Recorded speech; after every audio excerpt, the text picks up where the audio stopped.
One shot and national pain beyond measure in the murder of Charlie Kirk. And now this. Good morning, ladies and gentlemen.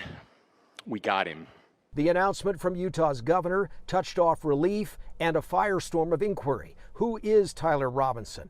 The Utah Board of Higher Education called him a third-year student in the electrical apprenticeship program at Dixie Technical College and said he received concurrent enrollment credit at a university while in high school. This is not going to be one of your clients. Absolutely not. There's no way they're going to give him bail. Heather Page, bail bondswoman, suspects Robinson is in a solitary cell and other inmates know he's here. Oh, absolutely. Gossip goes crazy inside that jail, yeah. They know. Oh yeah, I'm sure of it. Prosecutors began reviewing evidence today. They say they will file charges against Tyler Robinson on Tuesday, and he'll see a judge that afternoon. South of Salt Lake City, I'm Brian Malahi reporting. Well, the overwhelming emotion that I've heard today is shock. I'm at the suspect's apartment in St. George. You can see it's still an active crime scene. There is crime scene tape up behind me, and police presence is still here, although it is waning. Earlier today, this parking lot was buzzing with law enforcement officers from the FBI, the Washington City Police, UHP officers, and the St. George Fire Department. I spoke with residents in this neighborhood who said at first they weren't really sure what was going on. There wasn't a lot of communication, but once they saw that crime tape go up and the media come out, they started to put two and two together. I spoke with one resident, Jesse Riley, who lives a few doors down from Robinson. He says they parked next to each other and he would see the gray Dodge Challenger daily. He said in retrospect, he noticed that the car was missing for the past few days, but it wasn't until photos of that vehicle started circulating online that that piece connected for him. Riley said he was already upset about the passing of Charlie Kirk.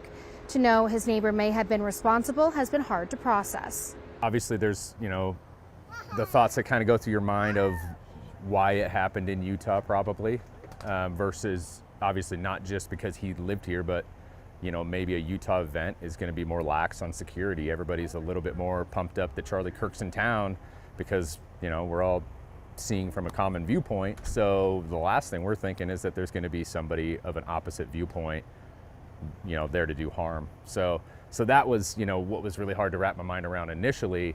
And then you add this on top and I'm like, is this even real right now? This is reality?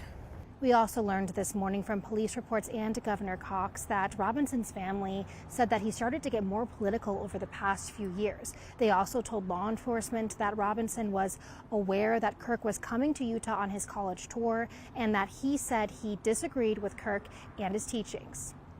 In St. George of Kelleher, KUTV 2 News. The probable cause statement says that Tyler Robinson was actually seen on campus 4 hours before the shooting.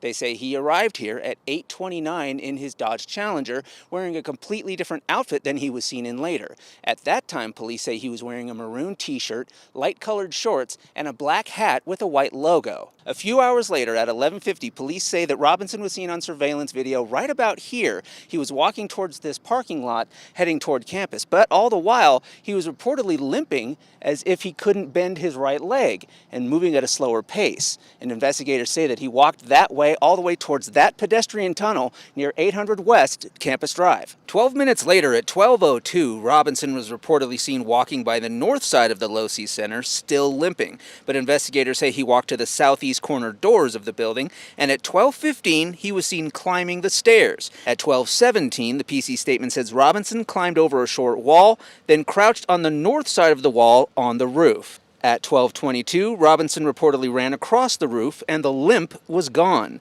The PC statement says he laid down in shooting position, and 1 minute later, at 12:23, the fatal shot was fired. Officials explain how Robinson scrambled to escape. He's going to come out on the right, moves to this far right corner.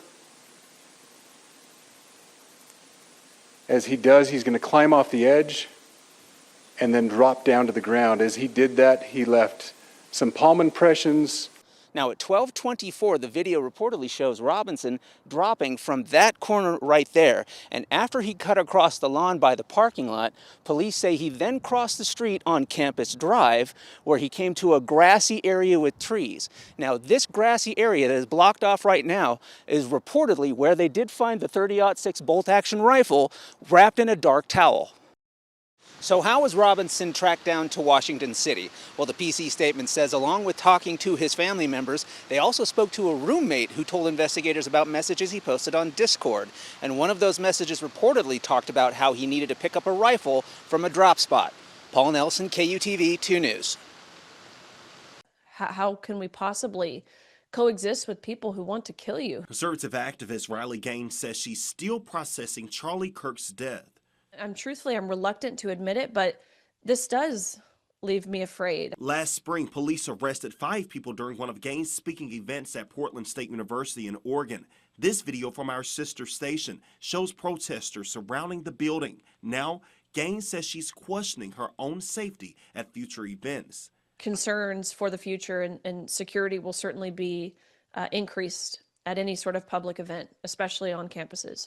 I asked Gaines what she thinks it would take to lower the tension and stop political violence. The rhetoric has to be toned down. Democratic State Representative Bo Mitchell echoes that call, issuing a statement saying that we have to put an end to the division and rancor that have come to define our politics. National lawmakers like Alexandria Ocasio-Cortez of New York are calling for the same.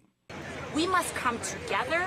Our responsibility is to de-escalate this environment, to reduce the level of chaos that is at risk right now in this country, so that we can, first and foremost, increase the level of safety that people can feel in this country. And then we can move forward together. As the investigation continues, some members on both sides say lowering the temperature in public discourse may be one step towards making politics safer for everyone.